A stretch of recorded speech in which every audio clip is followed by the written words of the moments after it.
Today we've got a headline that's turning heads and raising more questions than answers. Hell's Angels vs. Palestinian Protestors. Now, you might be thinking, what in the world connects a notorious motorcycle club with a protest movement? And why are the feds involved? We're about to unravel a saga that involves threats, motorcycle clubs, and a clash of worlds you'd never expect. So, buckle up, because we're about to delve into the enigmatic world of Hell's Angels vs. Palestinian Protestors. Let's roll. Meet Kevin Brent Buchanan, the Utah man at the center of the storm. Accused of making violent threats, Buchanan's story is nothing short of perplexing. These aren't just your run-of-the-mill threats. They come in the form of chilling voicemails, adding a sinister tone to the situation. The seriousness of the allegations cannot be overstated. In a November 1st voicemail, Buchanan boldly declared, "Guess what, mothers? The Hell's Angels have silently declared war on you." These words, accompanied by disturbing threats, suggest a level of hostility that goes beyond mere disagreement. Now, people in the community are trying to figure out what's going on with Buchanan. Why is he making these threats? And why did he bring up the Hell's Angels Motorcycle Club? It's making everyone worried that there might be big consequences beyond just a personal problem. As the legal system gets involved, everyone is wondering about Buchanan's background and what might have made him act this way. Now, here's where things get even more intriguing. While Buchanan claims an association with the infamous Hell's Angels Motorcycle Club, the waters become murky. Scrutiny surrounds his purported affiliation. It's essential to question whether Buchanan is genuinely linked to the motorcycle club, or if he's leveraging its notorious reputation for his own ends. The Hell's Angels are known for their tight-knit brotherhood and a certain code of conduct. The idea that they'd openly declare war on a group seems far-fetched. This raises eyebrows and begs the question, is Buchanan genuinely acting on behalf of the Hell's Angels? Or is he an individual seeking to instill fear by associating himself with a notorious name? Now, let's widen our perspective and explore the broader context surrounding the surge in threats against both Palestinians and Jews, particularly in the aftermath of the Israel-Hamas war.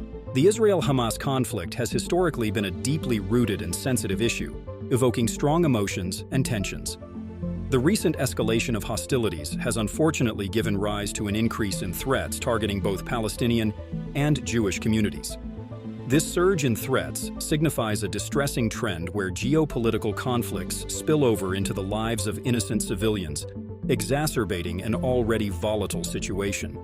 Now, underscore the gravity of these threats, let's turn to Abed Ab, the attorney who reported Buchanan's alleged threats. Ab plays a crucial role in shedding light on the severity of the situation. His involvement indicates that the threats were deemed significant enough to warrant legal attention. As Ab advocates for those affected, his perspective adds weight to the understanding that these threats were not mere expressions of frustration, but actions with tangible consequences. Now, as we progress through this intricate narrative, let's shine a spotlight on the involvement of law enforcement and the potential legal consequences that may unfold in the wake of Kevin Brent Buchanan's alleged threats. The Federal Bureau of Investigation, FBI, has taken a central role in responding to the reported threats. Given the gravity of the situation, it's crucial to dissect the actions taken by the FBI to address and mitigate the potential harm posed by Buchanan's menacing voicemails. The federal involvement adds a layer of complexity to this already perplexing story, as it raises questions about the extent of Buchanan's actions and their potential impact on national security. Furthermore, let's explore the legal consequences Buchanan may face if found guilty of the interstate transmission of threats. This federal charge carries substantial weight, with potential implications for Buchanan's freedom. If convicted, he could face up to 5 years in federal prison, emphasizing the severity with which the legal system views threats of this nature. This not only places Buchanan in a precarious legal position, but also underscores the significance of addressing such threats to maintain the safety and security of communities.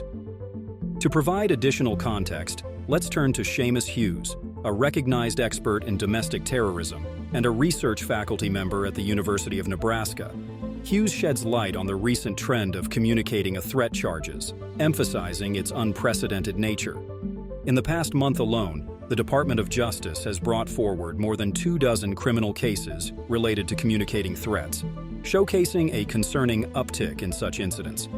Hughes's insights bring a broader perspective, indicating that this trend goes beyond individual cases, signaling a societal shift that law enforcement is actively addressing. The significance of these charges, as highlighted by Hughes, lies in their ability to address a range of ideological motivations. The charges encompass cases from far-right ideologies to single-issue concerns, emphasizing the diverse nature of threats being dealt with by law enforcement.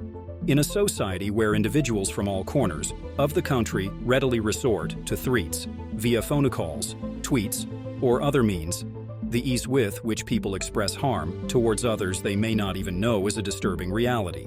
The legal response to this trend becomes crucial, marking a collective effort to curb the rise of threats that can incite fear and instability.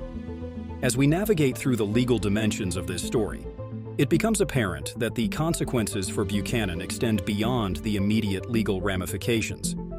Now, let's take a moment to reflect on the broader implications, considering Buchanan's mental state and the potential impact of constant exposure to news. Buchanan's actions, as outlined in the reported threats, paint a picture of an individual deeply affected by the current socio-political climate. The content of his voicemails reflects not only anger, but a level of frustration that seems to be fueled by external factors. This raises questions about the toll that constant exposure to news, particularly news related to conflict and geopolitical tensions, can have on an individual's mental well-being. In today's interconnected world, where news is readily available at our fingertips, the constant stream of information can become overwhelming. Individuals may find themselves immersed in a cycle of negative news, leading to heightened stress, anxiety, and, in extreme cases, distorted perceptions of reality. As we reflect on Buchanan's mental state, it becomes apparent that the challenges of navigating a complex and often troubling news landscape are not unique to him. Many individuals may grapple with similar feelings of frustration and despair, particularly when faced with divisive events such as the Israel-Hamas war. This prompts us to consider the importance of fostering a healthy relationship with news consumption and finding a balance between staying informed and preserving mental well-being. In our journey through the unexpected clash between Hells Angels and Palestinian protesters, we've uncovered layers of alleged threats, questioned the use of the Hells Angels name, and explored broader tensions post-Israel-Hamas war. Kevin Brent Buchanan's story reveals individuals grappling with significant issues. Let's use this to build a community of understanding and thoughtful discourse, fostering a more empathetic and informed society. But our exploration doesn't end here. The interconnected dynamics at play in such stories continue to unfold, and we invite you to stay curious with us. Share your thoughts in the comments. How has constant exposure to news influenced your perceptions and emotions? Let's engage in a constructive discussion about the challenges we collectively face in today's information-rich environment. If you found this video intriguing, don't forget to subscribe, hit that like button, and share it with fellow truth seekers. Your support keeps our community thriving, and we'll continue bringing you deep dives into the most captivating stories. Until next time, stay curious, stay informed, and thank you for being a part of our journey.